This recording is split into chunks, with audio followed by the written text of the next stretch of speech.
Russian President Vladimir Putin on Wednesday welcomed Israeli Prime Minister Benjamin Netanyahu for talks, after expressing his deep concern over U.S. President Donald Trump's withdrawal from the Iran nuclear deal. Netanyahu, who has backed Trump's decision on Iran, Israel's archfoe, said after the meeting that he shared his views on issues that include Iran's secret nuclear archive and the current tension with the Russian leader. "I presented Israel's obligation and Israel's right to defend itself from Iranian aggression from Syrian territory, against the State of Israel," he added in a statement on Wednesday evening. Ahead of the meeting, Putin had said he would discuss problems in the region, saying that the situation unfortunately is very acute. "I want to express a hope that we will manage not just to discuss but also to seek a solution that would lead to a shift in the situation."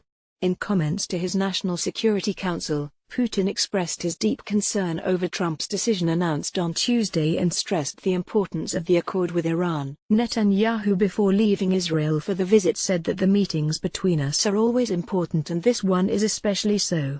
They would think together how we can act correctly in the region, how we can remove the threats that exist in the region in a responsible and reasonable way. Bold move. The two leaders on Wednesday watched a Red Square parade marking the anniversary of victory over Nazi Germany in World War II. Netanyahu thanked Putin for referring to the Holocaust in his parade speech, likening the Nazi extermination campaign to Iran's attitude to Israel.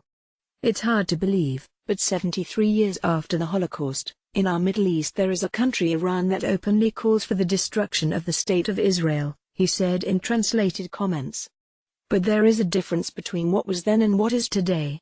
We have our own country," he added. Russia's foreign ministry said on Tuesday it was deeply disappointed by Trump's announcement that the United States would pull out of the Iran deal, while Netanyahu strongly supported the U.S. president's bold move. Moscow and Tehran have close political and economic relations. In the nuclear field, Russia has already built one reactor at Iran's Bushehr plant, the country's only nuclear power plant, and has started work on two new ones. By contrast, Netanyahu on Monday held a televised presentation of what he called proof of Iran's alleged past military nuclear ambitions. Netanyahu and Putin have held a series of meetings and phone conversations in recent months, particularly related to the conflict in Syria, where Israel has vowed to prevent Iran building a military presence.